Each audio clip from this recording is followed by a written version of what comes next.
Next topic तुम्हारा है nutrition in human beings.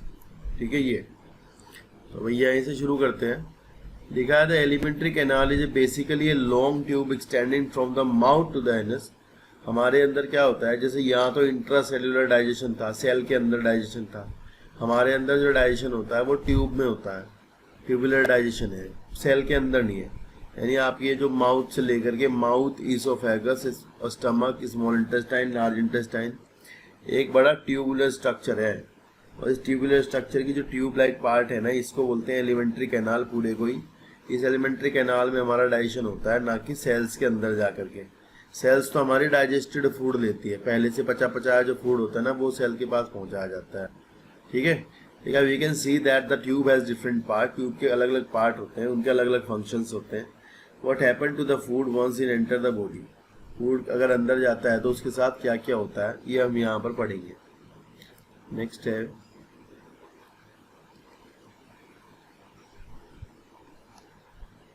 यहाँ पर लिखा है कि we eat various type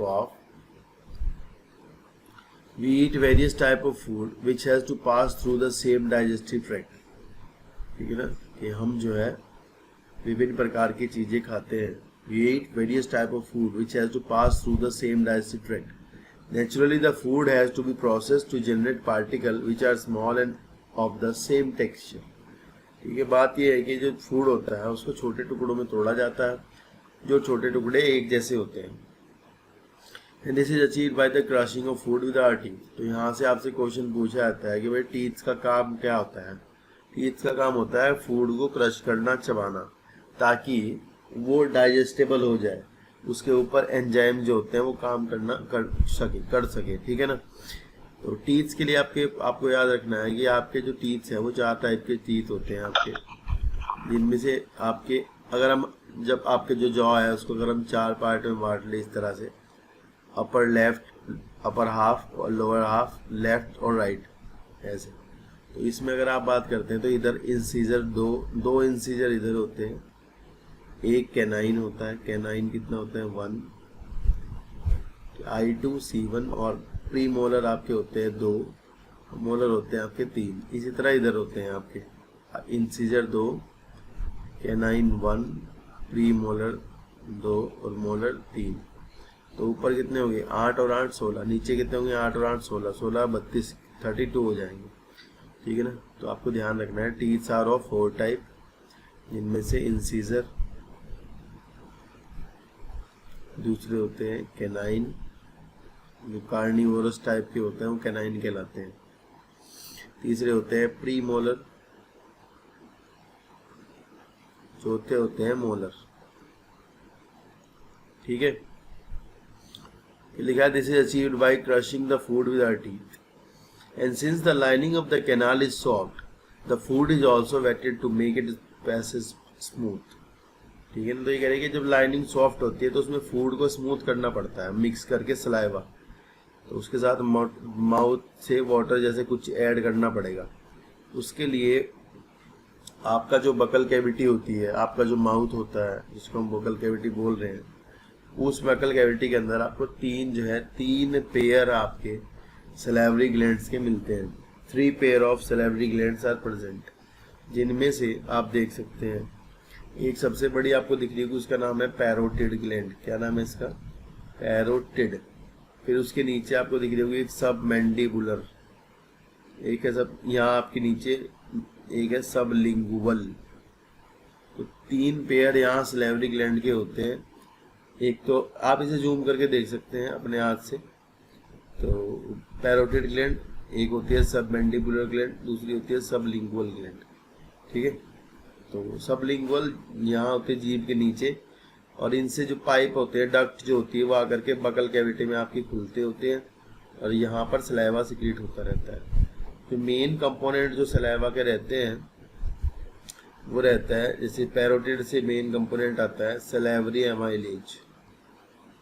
salivary amylase ये आता है। ठीक है, सलाइवरी अमाइलेज एक एंजाइम होता है जिसका दूसरा नाम होता है टाइलिन, PTYLIN, टाइलिन, ठीक है ना। इट एक्ट्स अपॉन, ये आपका किस पर एक्ट करता है सलाइवरी अमाइलेज? स्टार्च के ऊपर। तो जब आप खाना खाते हो तो आपका जो स्टार्च होता है, रोटियां जो होती हैं आपकी, स्टार्च का डाइजेशन करना शुरू कर देता है, और स्टार्च का डाइजेशन करके ये क्या बनाता है? माल्टोज। तो आपको ध्यान रखना है कि स्टार्च का जो डाइजेशन है वो आपकी बकल कैविटी में ही शुरू हो जाता है, माउथ में ही शुरू हो जाता है स्टार्च का डाइजेशन। किसकी वजह से? क्योंकि आपकी बकल कैविटी जो होती है, उस बकल कैविटी के अंदर आपकी सलाइवरी अमाइलेज नाम का एंजाइम होता है, and that salivary amylase will act upon the starch to convert into that maltose. Maltose क्या है? माल्टोज होता है ग्लूकोज प्लस ग्लूकोज। अगर दो ग्लूकोज एक साथ जुड़े हो ना तब उसको बोलते हैं माल्टोज, ठीक है। तो यहाँ लिखा है कि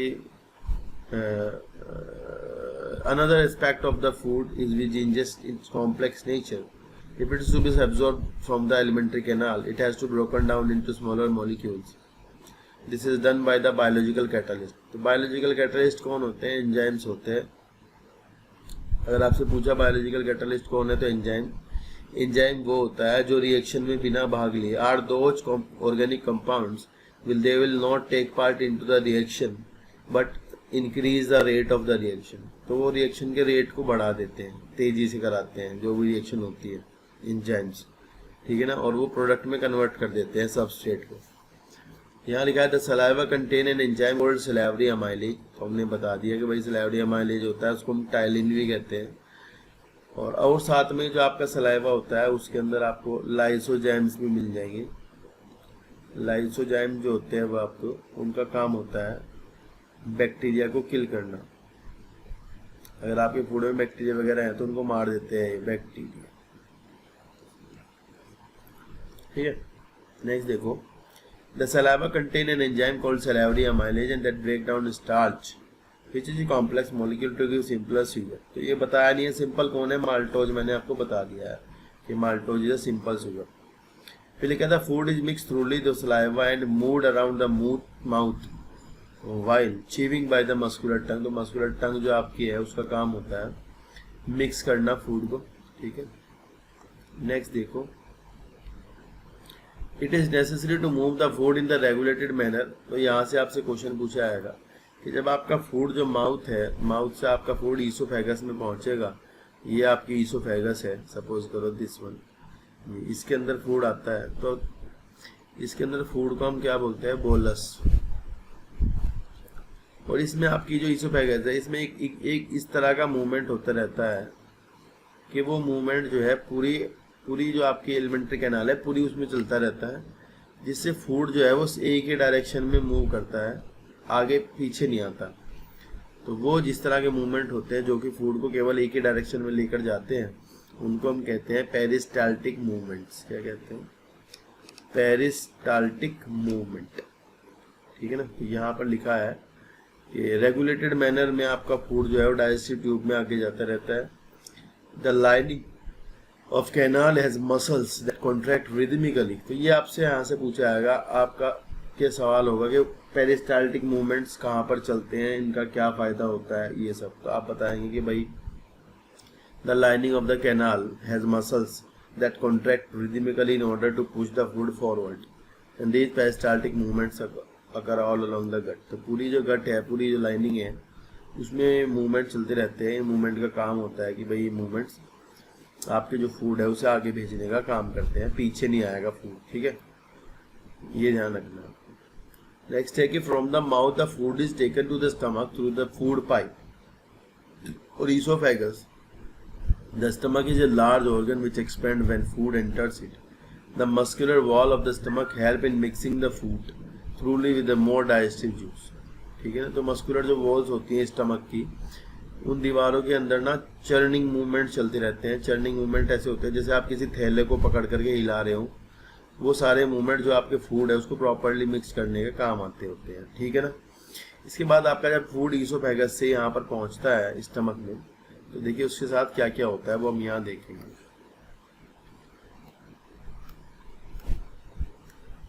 देखो यहाँ सपोज करो आपका फूड जो है वो स्टमक से यहाँ स्टमक में आ गया, तो आपको ध्यान रखना है, एक तो यहाँ पर स्पेस पे एक स्फिंक्टर होता है यहाँ पर, इस स्फिंक्टर का नाम होता है गैस्ट्रो ईसोफेजियल स्फिंक्टर। इसका काम क्या होता है कि ये जो फूड पीछे से आता है उसको केवल एक ही डायरेक्शन में जाने देता है, पीछे नहीं जाने देता, आगे जाने देता है बस। फिर ये बंद हो जाता है, फूड आपका कहाँ पहुँच जाएगा, स्टमक में आ जाएगा। इसी तरह एक जो है स्फिंक्टर आपका यहाँ लगा रहता है इस पॉइंट पर, यहाँ पर, जो कि फूड को केवल इंटेस्टाइन में भेजता है, पीछे नहीं आने देता। उसको हम कहते हैं यहाँ वाले को पायलोरिक स्फिंक्टर, ठीक है।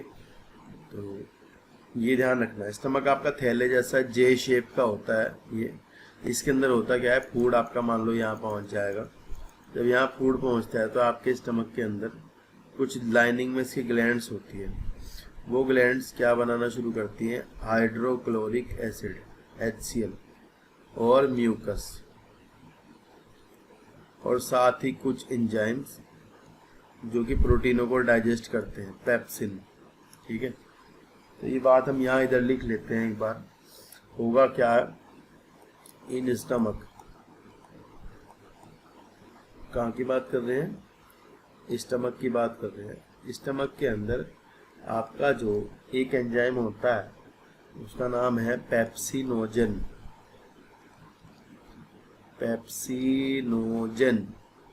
and that pepsinogen will convert into pepsin active enzyme by the help of the HCl। अगर आपके स्टमक में हाइड्रोक्लोरिक एसिड नहीं होगा, अगर वहाँ pH जो है एसिडिटी 2 नहीं होगी, तो आपका जो इनएक्टिव एंजाइम है पेप्सिनोजन, ये इनएक्टिव एंजाइम आपका पेप्सिन में कन्वर्ट नहीं होगा। And that pepsin will act upon the proteins. किस पर काम करता है, प्रोटीनों के ऊपर काम करता है। लाइक दिस कि प्रोटीन अगर डाइजेशन हो रही है तो आप इस पर कौन काम करेगा, पेप्सिन, और वो टूट जाएंगे पेप्टाइड में। प्रोटीनें आपकी बनी होती है अमीनो एसिड की, आपको सबको पता है हमारी प्रोटीन्स अमीनो एसिड्स की बनी होती है। तो भाई अमीनो एसिड तो सीधा बने नहीं, अभी प्रोटीन से छोटे छोटे टुकड़े बने हैं, उनको हम कहते हैं प्रोटीन के पेप्टाइड बने हैं, अमीनो एसिड नहीं बने हैं। बात समझ आई।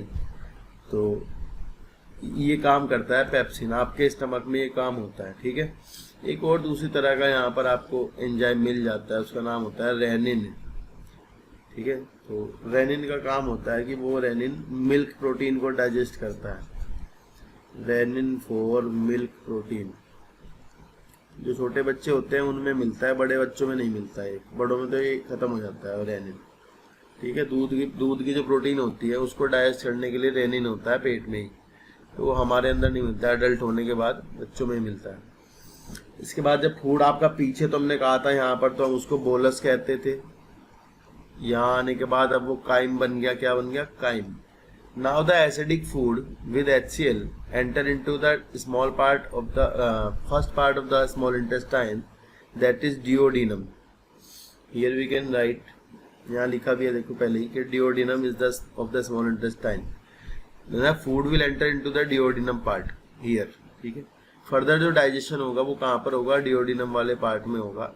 फूड आपका धीरे धीरे करके यहाँ पर एंट्री कर रहा होता है। नेक्स्ट बात आपको जो समझनी है वो ये है, देखिए आपका जो एसिडिक फूड होगा ना, फूड आपका कैसा होगा, एसिडिक होगा। और आपका जो एसिडिक फूड जब यहाँ स्मॉल इंटेस्टाइन में आएगा, तो स्मॉल इंटेस्टाइन में उस पर जो पैनक्रियाटिक जूस यहाँ लिखा है ना, पैनक्रियाज में क्या है, पैनक्रियाटिक जूस। अब पैनक्रियाटिक जूस के अंदर भी क्या है, कुछ एंजाइम्स हैं इसके अंदर भी। तो पैनक्रियाटिक एंजाइम जो होंगे वो फूड के ऊपर काम करना शुरू करेंगे। कहाँ पर करेंगे, इंटेस्टाइन में। देखो पैनक्रियाज से पैनक्रियाटिक जूस कहाँ जा रहा है, स्मॉल इंटेस्टाइन में जा रहा है, डिओडिनम वाले पार्ट में यहाँ। तो भाई ये एंजाइम काम भी तो वहीं करेंगे ना, डाइजेशन भी तो कहाँ पे होगा, छोटी आंत के पहले पार्ट में ही होगा ना, डिओडिनम में, यहीं पे। तो भाई जो आपके एंजाइम होंगे वो आपके एसिडिक फूड पर काम नहीं करते, पीछे से आने वाला एसिडिक फूड जो होगा उसके ऊपर आपके एंजाइम्स काम नहीं करते और वो फूड आपका जो है यहाँ पर डाइजेस्ट नहीं होता अगर एसिडिक रहा। तो हमें क्या करना होता है, हमारा फूड जो पीछे से HCl जो हाइड्रोक्लोरिक एसिड की वजह से एसिडिक होकर के आया है, उस फूड को हमें क्या करना होता है, यहाँ पर न्यूट्रल करना होता है, बेसिक करना होता है, अल्कलाइन करना होता है। तो उसके लिए हमें एक ऐसा सॉल्यूशन चाहिए जो बेसिक सॉल्यूशन हो। तो बेसिक सॉल्यूशन जो होता है वो बाइल होता है। क्या होता है? Bile juice. तो ये ध्यान रखना, bile will secrete by the liver, liver bile बनाता है, लीवर बाइल जूस बनाता है, फिर वो बाइल जूस गॉल ब्लैडर आता है, स्टोर होता है गॉल ब्लैडर में, पित्त की थैली जिसे आप कहते हैं उसमें, और वहाँ से फिर वो एक डक्ट के थ्रू यहाँ पैनक्रियाज से जो जाने वाली डक्ट है उसमें जुड़ जाती है। ध्यान रखना, इंटेस्टाइन में एक कॉमन डक्ट खुल रही है, इंटेस्टाइन के अंदर एक कॉमन डक्ट खुल रही है, दोनों डक्ट बाइल की डक्ट और पैनक्रियाज की डक्ट मिल करके एक हो जाती है, वो खुलती है। तो जो बाइल जूस आता है वो बाइल जूस आकर के आपका जो फूड है उसको यहाँ पर एल्कलाइन कर देगा, बेसिक कर देगा, जिससे कि पैनक्रियाज के जो एंजाइम है वो उसके ऊपर काम कर सके, जिससे पैनक्रियाटिक एंजाइम उसके ऊपर काम कर सके। तो इसलिए वो यहाँ पर फूड को एल्कलाइन करने के लिए कौन आया है? बाइल जूस आया है। कहाँ से आया बाइल जूस? लीवर से बनता है, गॉल ब्लैडर पे आता है, गॉल ब्लैडर उसे स्टोर करता है और आगे भेजता है। ठीक है, तो इसके बाद जो डाइजेशन होगा वो आपका कहाँ पर होगा? वो स्मॉल इंटेस्टाइन के पहले पार्ट में होगा। चलिए देखते हैं यहाँ क्या लिखा है बुक में आपकी। यहाँ लिखा है कि भाई the digestion in stomach is taken care by the gastric glands present in the wall of the stomach and these release hydrochloric acid. इनसे क्या निकलता है? HCl और एक protein digestive enzyme pepsin and mucus. Mucus इसलिए निकलता है कि जो आपका HCl है ना, हाइड्रोक्लोरिक एसिड, ये उसकी दीवारें ना खराब कर दे, दीवारों को खराब ना करे स्टमक की, इसलिए वो म्यूकस बचाता है उसको। तो ये क्वेश्चन यहाँ से पूछे जाएंगे आपसे, दो सवाल देखो। एक तो ये पूछेंगे स्टमक में कौन सा एंजाइम होता है, आप बताओगे पेप्सिन। दूसरा सवाल है कि HCl create acidic medium which facilitate the action of enzyme pepsin. ये भी ध्यान रखना कि पेप्सिन को एक्टिवेट कौन करता है? HCl। And what other function do you think the serve the acid. तो एसिड क्या करता है? बाकी जो आपके फूड में बैक्टीरिया वगैरह कुछ होंगे तो उनको मार भी देगा। ठीक है ना, ये ध्यान रखना। And the mucus protect the lining, inner lining of the stomach from the action of the acid under normal condition. तो जो म्यूकस होता है वो inner lining of the stomach from the action of the acid under normal condition. तो ये ध्यान रखना कि एसिड के एक्शन से म्यूकस बचाता है आपके स्टमक की इनर लाइनिंग को। ठीक है, नेक्स्ट देखते हैं। वी, यहाँ लिखा है कि we have often heard adults complaining about acidity, can this be related to what has been discussed above। तो यस, ज्यादा एसिड बनता है तो फिर वो ऊपर आने लगता है इसोफेगस में। ठीक है, यहाँ लिखा है the exit of food from the stomach is regulated by A sphincter. तो हमने बता दिया भाई, इसको हम कहते हैं पाइलोरिक स्फिंक्टर। ठीक है, यहाँ लिखा है कि muscles which release in small amount into the small intestine and from the stomach the food now enter the small intestine. This is the longest part of the alimentary canal which is fitted into the compact space because of the extensive coiling। तो आपकी जो small intestine है वही longest part होता है और वो coiling होकर के आपका सारा का सारा वहीं पर मतलब ज़्यादा लंबा होता है, coiled हुआ रहता है। ठीक है, ठीक है। The length of the small intestine differ in various organism. तो यहाँ से आपको ध्यान रखना है कि जो सेलुलोज को डाइजेस्ट करते हैं, ग्रास हर्बीवोर जो होते हैं हम, तो हमारी जो है वो लंबी होती है जो इंटेस्टाइन होती है, और जो मीट खाते होते हैं टाइगर वगैरह उनकी छोटी होती है। ठीक है ना, ये आपको ध्यान रखना है यहाँ से। नेक्स्ट है the small intestine is a site of complete digestion. तो सवाल यहाँ से पूछा जाएगा आपसे कि साइट ऑफ कंप्लीट डाइजेशन क्या है। तो आपको बताना है कि भाई साइट ऑफ कंप्लीट डाइजेशन जो है वो स्मॉल इंटेस्टाइन है। कंप्लीट डाइजेशन की जो साइट है दैट इज स्मॉल इंटेस्टाइन। वहाँ पर कार्बोहाइड्रेट का, प्रोटीन का, फैट का, सबका, कार्बोहाइड्रेट का, प्रोटीन का, फैट का, सबका डाइजेशन होता है उस पॉइंट पर ना, जहाँ जो आपका स्मॉल इंटेस्टाइन है। And it receive the secretion of the liver and pancreas. ये क्या करता है, लीवर और पैनक्रियाज के सिक्रीशन को रिसीव करता होता है। ठीक है, अब ये मैंने आपको बता दिया पीछे भी ना कि ये लीवर और पैनक्रियाज के उनको क्या बोलते हैं, उसको सिक्रेशन को रिसीव करता है। पैनक्रियाज वाला जो आता है वो भी वहीं पहुंचता है, लीवर वाला जो आता है वो भी वहीं पहुंचता है, बाइल जूस भी वहीं पहुंचता है, इंटेस्टाइन में। तो लिखा है कि the food coming from the stomach is acidic. ये तो आपको बता दिया मैंने कि जो फूड जो होगा वो एसिडिक होगा। And has to be made alkaline for the pancreatic enzyme to act. तो ये ध्यान रखना, पैनक्रियाटिक एंजाइम तभी एक्ट करते हैं जब आपका फूड बेसिक हो जाए, अल्कलाइन हो जाए एसिडिक से। ठीक है ना, and has to be made alkaline for the pancreatic enzyme to act। ठीक है, bile juice from the liver accomplish this in addition to acting on fats। तो ये थोड़ा इंपॉर्टेंट पॉइंट आपको ध्यान रखना है। यहाँ देखिए डाइजेशन में बात ये होती है कि जो पैनक्रियाज के एंजाइम होते हैं ना, पैनक्रियाज के एंजाइम का नाम है, मान लो एक एंजाइम पैनक्रियाज का जो प्रोटीन को डाइजेस्ट करने वाला एंजाइम है, प्रोटीन के लिए पैनक्रियाज से आता है ट्रिप्सिन, एक और होता है काइमोट्रिप्सिन, वो यहाँ बताया नहीं है। फैट के लिए पैनक्रियाज से आता है लाइपेज। ठीक है, कार्बोहाइड्रेट के पैनक्रियाज से आता है इसके डाइजेशन के लिए अमाइलेज, वही जो का तो जैसे आपके माउथ में था। और डीएनए वगैरह के लिए, आरएनए वगैरह के लिए आते हैं न्यूक्लिएज।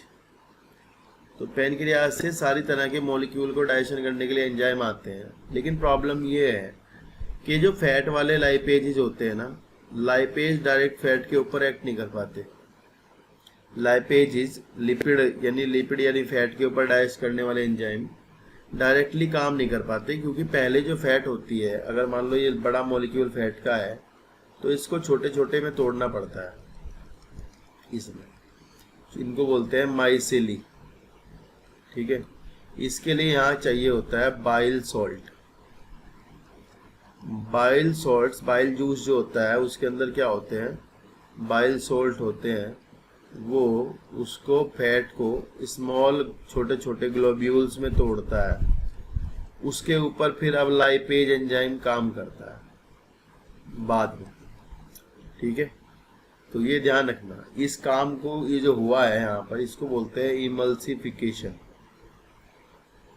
इमल्सिफिकेशन, तो सवाल ये आता है इमल्सिफिकेशन कौन कराता है? तो आपको ध्यान रखना है कि बाइल जूस कराता है, बाइल सॉल्ट। तो लिखा है bile juice from the liver accomplishes this in addition to acting on fat। ठीक है ना, and fat are present in the intestine in the form of large globules which make it difficult for enzyme to act on them। Bile salt break them down into small globules increasing the efficiency of enzyme action। तो यही आपका क्या है, emulsification है। लिखा है this is similar to the emulsifying action on soaps on dirt। यहाँ से आपसे क्वेश्चन पूछेंगे कि भाई इमल्सिफिकेशन कौन कराता है, तब आप बताओगे भाई इमल्सिफिकेशन तो बाइल सॉल्ट कराते हैं। ठीक है, नेक्स्ट लिखा है यहाँ पर the pancreas secret pancreatic juice which contain enzyme like. तो हमने बताया पैनक्रियाज में प्रोटीनों के डाइजेशन के लिए ट्रिप्सिन होता है और लाइपेज होता है, इमल्सिफाइड फैट के ऊपर काम करता है। इमल्सिफाइड मतलब छोटी बूंदों में टूटी हुई वाली, उन पे काम करता है। And the walls of the small intestine contain glands which secrete intestinal juice। फिर क्या होता है, आपकी जो इंटेस्टाइन होती है, देखो जो भी ये एंजाइम है पैनक्रियाज के, ये फाइनल कन्वर्जन नहीं करते। फाइनल मतलब ये ग्लूकोज नहीं बना देते, ये मतलब हर एक कंपोनेंट को पूरी तरह कंप्लीट डाइजेस्ट नहीं करते। कंप्लीट डाइजेशन का मतलब तो ये है कि प्रोटीन ये सारी एमिनो एसिड में कन्वर्ट हो जाए, है ना, और फैट आपका फैटी एसिड और ग्लिसरॉल में कन्वर्ट हो जाए। तो इसके लिए लास्ट में फाइनल डाइजेशन के लिए आपकी जो स्मॉल इंटेस्टाइन होती है, उस स्मॉल इंटेस्टाइन से आपकी कुछ एंजाइम निकलते हैं, उसको हम कहते हैं इंटेस्टाइनल जूस। ठीक है, जैसे मतलब हमने ऊपर पढ़ाया था कि भाई कार्बोहाइड्रेट से माल्टोज बनता है अमाइलेज की एक्शन के बाद। तो भाई माल्टोज का, अब माल्टोज को भी तो तोड़ना पड़ेगा ना ग्लूकोज में, तो उसके लिए एंजाइम कहाँ से निकलेगा, स्मॉल इंटेस्टाइन की दीवारों से निकलेगा, and that is called as the intestinal juice. ठीक है ना, तो यहाँ लिखा है the enzyme present in finally convert the protein to amino acid. ये लिखा है, पढ़ो एक बारी। लिखा है कि the wall of the small intestine contain the gland which have the digestive juice that is intestinal juice. In the enzyme present in finally मतलब बिल्कुल एकदम लास्ट डाइजेशन जो है वो यहाँ होगा। कौन करेंगे, इंटेस्टाइन के एंजाइम करेंगे। Convert the protein into amino acid, protein amino acid में कन्वर्ट हो जाएंगी, कॉम्प्लेक्स कार्बोहाइड्रेट ग्लूकोज में कन्वर्ट हो जाएंगे और फैट आपका टूट के बना लेगा फैटी एसिड एंड ग्लिसरॉल। ठीक है ना। तो इसके बाद क्या होता है, इसके बाद जब आपका जो डाइजेस्टेड फूड होता है, वो डाइजेस्टेड फूड आपकी जो इंटेस्टाइन होती है उसकी दीवारों में आपको कुछ इस तरह से, इंटेस्टाइन की जो दीवार होती है उसमें आपको इस तरह से विलाई देखने को मिलेंगी, उभार देखने को मिलेंगे। ये उस तरह के ये उभार इसलिए होते हैं कि they will increase the surface area, like अंदर की तरफ को इस तरह से होता है, जिससे क्या हो कि अंदर का सरफेस एरिया बढ़ जाए और एब्जॉर्प्शन सरफेस बढ़ जाए और जल्दी सारी चीज़ें एब्जॉर्ब हो जाए। आप देख सकते हैं हर एक विलाई के अंदर, ये जो विलाई है उसके अंदर आपको small artery, when, blood supply के लिए सब कुछ दिख रहा होगा। तो आपका फूड जो इधर से एब्जॉर्ब होता है अंदर से, मतलब ये जो आपके इंटेस्टाइन से यहाँ जाएगा ना फूड, अंदर विलाई के अंदर जाएगा, तो भाई वो आपका इन विलाई में जाता है, इनके अंदर ब्लड की सप्लाई है और ब्लड उसको लेकर के पूरी बॉडी में पहुंचता है। ध्यान रखना एक और बात का, पहले आपका जो फूड होगा वो विलाई से एब्जॉर्ब होने के बाद, ब्लड में एब्जॉर्ब होने के बाद लीवर पे जाएगा। लीवर उसको फिर देखता है फर्दर क्या करना होता है। लीवर में उसमें से टॉक्सिक चीज़ें निकाल देता है, फालतू की चीज़ें निकाल देगा लीवर, फाइनली फिर लीवर बाद में उसको ब्लड में भेजेगा। तो यहाँ लिखा है कि भाई digested food is taken up by the wall of the intestine and the inner lining of the small intestine has number of finger like projections called villi. तो जो इनर लाइनिंग होती है उसमें क्या मिलती है, फिंगर लाइक प्रोजेक्शंस होती है जिनको हम कहते हैं villi, which increase the surface area for absorption. Villi क्या करती है, एब्जॉर्प्शन के लिए सरफेस एरिया बढ़ा देगी। And the villi are richly supplied with blood vessel. तो विलाई में आपकी क्या होती है, ब्लड वेसल की सप्लाई होती है जहाँ एब्जॉर्ब किया जाता है फूड को। ध्यान रखना है इसके अंदर आपको एक और मिलेगी, एक और क्या नाम वेसल मिलेगी, that is lymphatic vessel, this one. तो आपका जो फैट होता है, फैट आपका डाइजेशन के बाद ब्लड में नहीं जाता, फैट आपका लिम्फेटिक वेसल में जाता है। ये थोड़ा इंपॉर्टेंट बात है, ध्यान रखना। लिखा था villi are easily supplied with blood vessel which take it to absorb food to each and every cell of the body where it is utilize by the for the obtaining energy. फिर body में भेज देते हैं आगे से, इसे assimilation कहते हैं।